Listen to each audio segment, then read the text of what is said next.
Bonjour à chacun et chacune, que le Seigneur vous bénisse et qu'en cette semaine, il vous accorde, avec tous les saints, comme le dit l'Écriture, de comprendre quelle est la largeur, la longueur, la hauteur et la profondeur de l'amour de Christ. Je voudrais lire avec vous un texte dans 1 Corinthiens chapitre 4, le verset 15. En effet, même si vous aviez 10 000 maîtres en Christ, vous n'avez cependant pas plusieurs pères, puisque c'est moi qui vous ai donné la vie en Jésus par l'Évangile. Nous pourrions dire, oh là là, quelle immodestie chez l'apôtre Paul.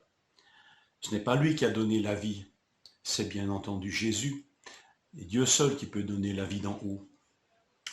Mais voilà, Paul prend bien au sérieux sa vocation. Et quelle bénédiction nous pourrions partager avec lui, d'être à notre tour des pères, des mères qui enfantons des enfants pour la vie éternelle en Jésus-Christ. Quelle joie quand le Seigneur nous permet d'être un instrument dans sa main pour communiquer cette parole de vie, cette bonne nouvelle de l'évangile de Jésus-Christ. Quelle bénédiction quand nous voyons des hommes et des femmes naître littéralement à la vie d'en haut, à la vie avec Dieu, trouver la foi, reconnaître Jésus comme ils ne l'ont jamais reconnu. Quelle bénédiction! Pour ma part, je crois que c'est la part qui est la plus belle dans tout ministère. Et si l'on devait me demander qu'est-ce qui t'encourage et qu'est-ce qui t'encourage profondément dans ce ministère pastoral, sans hésiter, je vous dis, c'est ce privilège de voir des hommes et des femmes naître à la foi. Oh, j'aimerais être davantage cet instrument entre les mains de Dieu, mais quelle joie de voir des hommes et des femmes s'ouvrir à la parole de Dieu, à la parole de Christ, et voir leur vie changer, transformée par cette vie d'en haut qui commence à souffler en eux, à s'installer en eux. Quelle bénédiction! Que nous puissions la partager, prier le Seigneur afin qu'il nous rende féconds de cette fécondité spirituelle-là.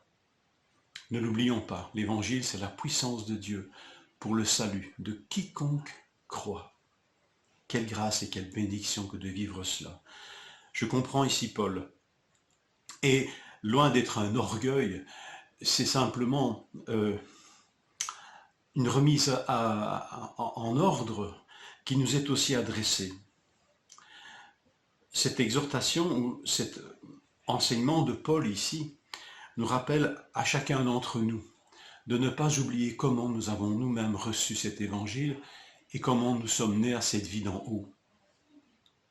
Ne méprisons pas ces hommes et ces femmes qui ont été instruments de Dieu et dont nous pourrions dire quelque part, c'est eux qui nous ont engendrés à la foi parce qu'ils nous ont annoncé l'évangile, parce qu'ils nous ont partagé l'évangile.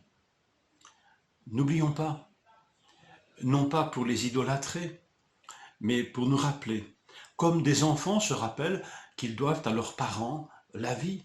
C'est le minimum, je sais. Et parfois, certains parents ne voient pas leur rôle au-delà de cela.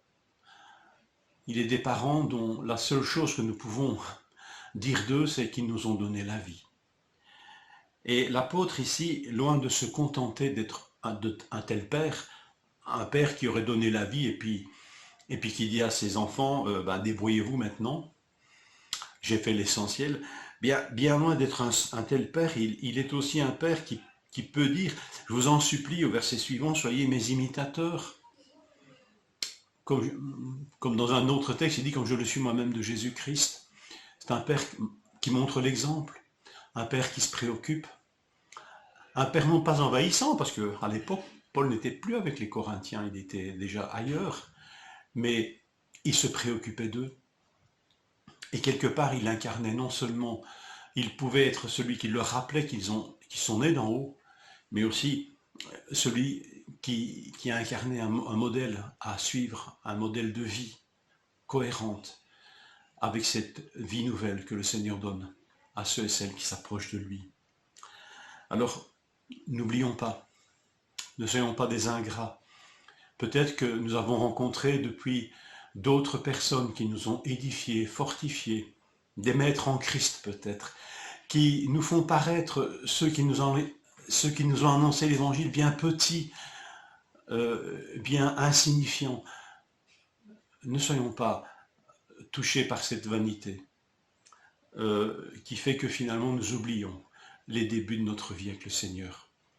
Et ceux et celles qui nous ont annoncé cet évangile, n'oublions pas comment nous avons reçu et par qui nous avons reçu.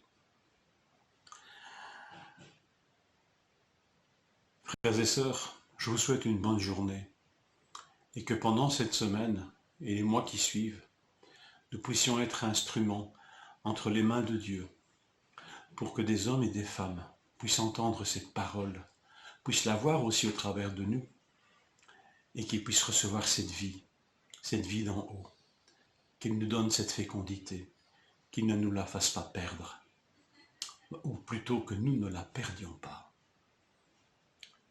Je vous souhaite une bonne semaine.